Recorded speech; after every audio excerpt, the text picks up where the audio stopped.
Olá, minhas amigas e meus amigos, sejam muito bem-vindos ao canal do Misael Nório, o canal da informação, porque aqui você vai ouvir e ver aquilo que nem numa sala de faculdade você consegue aprender, porque lá eles ensinam totalmente diferente da realidade dos acontecimentos. Então vamos lá. No vídeo de hoje eu quero falar com você sobre socialismo e capitalismo. Qual dos dois? Qual que você é? Você é socialista ou é capitalista? A população britânica passou de 6 milhões em 1750 para 14 milhões em 1838. Um crescimento de 115%. Nesse mesmo período, a população francesa tinha crescido apenas 36%. A evolução industrial ainda não havia chegado na França. Um crescimento inédito da cultura britânica por causa do aumento da natalidade dos imigrantes, mas sim por causa da redução das mortes. Ou seja, houve uma melhora na qualidade da vida. De 1740 a 1821, a taxa de mortalidade caiu 41%. Portanto, dizer que o capitalismo impedia a sociedade de progredir não tem sustentação na história. Foi justamente no país que nasceu o capitalismo país que a sociedade começou a viver o seu ápice. Além disso, a afirmação da abolição do capitalismo levaria a humanidade ao fim da humanidade. Foi dito isso por Marx. Não existia nenhum capitalista nessa época para se comparar. A primeira sociedade sem classe começou a surgir 34 anos depois da morte de Marx, com os russos. Nenhum país cresceu tanto quanto o país do capitalista. De modo geral, o que aconteceu foi o contrário. O socialismo sempre ofereceu uma qualidade de vida inferior. Os pobres, os capitalistas, têm melhores condições de vida do que a população geral que vive sobre o socialismo. E a explicação para isso é muito simples. Sem empresas não existe salário e nem trabalhador. E sem a possibilidade de enriquecer, os trabalhadores perdem qualquer incentivo para produzir mais. Ao invés disso, ao invés de ter centenas de empresas, ferramentas, comidas e outros comidas básicos, perfume, o socialismo oferece apenas uma empresa em cada segmento, igual o SAAI. Sem concorrência, as estatais não trabalham para conquistar as pessoas. Elas seguem apenas as ordens de um burocrata do governo que não tem como governo quais são o desejo e a necessidade do consumidor. Se não existe concorrência, ela não precisa abaixar o preço dos seus produtos. O consumidor só tem aquela. E isso leva ao fim das inovações, que só existe quando a empresa precisa conquistar novos consumidores. Sem preocupação com lucro, as estatais não diminuem os custos e nem alteram o produto. Por isso que altera o pão, a carne, o sabonete, o papel higiênico e a energia elétrica e a água, né? Você já viu a água aqui de Bandeirantes? A Romênia, Tchecoslováquia, Ucrânia, Vietnã, Cuba e Coreia do Norte, lá são todos capitalistas. Sempre que enfrentaram a queda da produtividade, os críticos começaram uma repressão ao trabalhador, fazendo com que o trabalhador se tornasse mais opressor do que qualquer patrão. Os bolcheviques, logo depois de chegarem ao poder, Trotsky Notou que a abolição do capitalismo não melhorava a condição do trabalhador. Dificilmente o socialismo levaria a população à prosperidade. Podemos dizer que o homem é uma criatura bastante preguiçosa, empenhada em evitar o trabalho. A única forma de atrair a força do trabalho à economia é exigir o trabalho compulsório. O trabalho compulsório também é conhecido por trabalho escravatório. Em todos os 15 países da União Soviética, os trabalhadores não podiam escolher a área que iam trabalhar.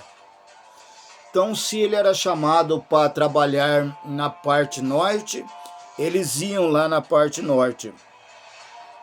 Não podiam para a área sul, tinha que ir para onde fosse escalada. Se uma fábrica fosse instalada na cidade, todos eram obrigados a trabalhar como operário e não importava se a pessoa tinha talento ou não. Só isso já quebrava a motivação dos trabalhadores. Pegava qualquer um, mesmo sem experiência. Porém, se faltasse a mão de obra em alguma região distante, centenas de pessoas eram obrigadas a se mudar para lá, sem serem consultadas. Muitas eram tiradas das suas famílias contra a sua vontade e levadas para lá. Quem se recusava era preso ou morto. A única maneira de resistir era ser negligente ao trabalho. Essa era a única forma da escravidão no Brasil. Em 1940, uma lei soviética passou a assumir atrasos e ausência de 20 minutos de qualquer funcionário com prisão em campos de trabalho forçado. De 1940 a 1955, mais de 35 milhões de soviéticos foram condenados por vagabundagem.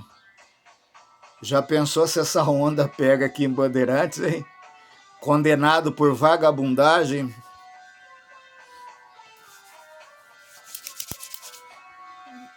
Ao longo dos tempos do século XX, esse modelo se repetiu em vários países. Em 1949, o regime economista levou a China a se tornar um dos países mais pobres do mundo. O mesmo aconteceu com a Polônia, Hungria, Romênia, Tchecoslováquia, Iugoslávia, Vietnã, Camboja, Coreia do Norte, Angola, Moçambique, Gana, Etiópia, Rússia e Venezuela.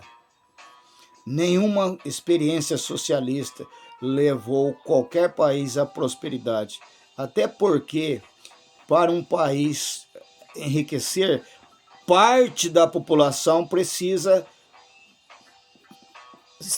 crescer financeiramente. E a indústria não cria burguesias. Enquanto muitos operários entravam em conflitos com os patrões, outros preferiram abrir os seus próprios negócios. Ou seja, o caboclo pensava assim: eu não vou passar a minha vida trabalhando e tratando do patrão. E ele sentado recebendo, sem trabalhar. Então ele abria a sua própria empresa, a competição que deveria ser feita aqui em Bandeirantes. E no Paraná também, né? Aí teria preços de diversos produtos e que assim eram inacessíveis para o pobre, como remédio, roupas, sapatos de marcas, ferramentas de trabalho, jornais e livros. Infelizmente, tudo o que aprendemos sobre a Revolução Industrial tem influência na visão negativa de Marx sobre o capitalismo. Por isso, as mudanças positivas da Revolução Industrial foram cometidas. Historiadores marxistas dizem que a exploração do trabalho infantil, por exemplo, tenha começado com as primeiras indústrias, mas ao longo de toda a história, crianças eram vistas como pequenos adultos a trabalhar. Eu quero dar uma pausa aqui. Eu estou com 68 anos. As pessoas acima de 50 anos sabem que nós, quando criança, tanto o homem quanto a mulher, tinha que levantar cedo da cama e trabalhar. Principalmente eu, que nasci no sítio. Minha mãe saía cedo para colher café, colher algodão, eu tinha que ir junto com ela, porque não tinha creche, não tinha onde largar. E os pais levavam os filhos para ajudar a carpir café, carpir arroz, carpir tudo. Então trabalhar nunca foi crime. Hoje é crime trabalhar. Por isso que tá aí, ó, 90% aí, ó, não faz nada, não produz nada, porque o Estado, primeiro que o Estado não deixa, né? Principalmente quem coloca os filhos na mão do Estado, para o Estado cuidar. Eu acho que quem tem que cuidar dos filhos é o pai e a mãe que colocou no mundo, e não o Estado. E outra coisa, se você colocar o seu filho ou a sua filha 7, 8, 9, 10, 11, 12 anos para trabalhar como aprendiz, você está preparando ela para o futuro. Futuro. Porque no futuro eles vão ter uma profissão. Agora você ficar mantendo o teu filho, a tua filha dentro de casa, até 21 anos de idade, sustentando o cara, lavando a roupa do cara, dando comida, comprando um celularzinho, pagando as contas, pintando o cabelinho dele e outras coisas a mais que as mães costumam fazer para as filhas, qual vai ser o futuro dos teus filhos? É o que você está vendo aí, ó. Você está vendo, então, você que não quer ver o futuro dos teus filhos do jeito que está indo, coloque ele para trabalhar, entendeu? Tem centenas de tipos de trabalho para ele aprender a fazer. Não precisa ele carpir, não precisa ele cortar madeira no machado, não precisa ele cavucar poço, fossa, entendeu? Tem pinturas, tem uma montagem de bicicleta, tem pintura de carro, tem oficina mecânica, tem oficina de moto, tem podador de árvore, tem centenas de coisas para fazer. Ele só vai crescer uma criança sem futuro se você proibir o seu filho de trabalhar. E quando a gente se coloca os nossos filhos para trabalhar, igual eu fiz, nós estamos colocando o nosso filho no capitalismo. Porque aí ele tem o direito de escolher a profissão que ele quer exercer. E ele vai escolher o quanto que ele quer ganhar. Já no socialismo, não. Você é obrigado a cortar cana, você é obrigado a varrer rua e às vezes até sem ganhar nada. Está conseguindo entender a diferença entre socialismo e capitalismo? Vejam a China hoje. A China hoje é capitalista. No próximo vídeo eu falarei para você sobre a China, o primeiro país a dominar o planeta. Capitalismo, China.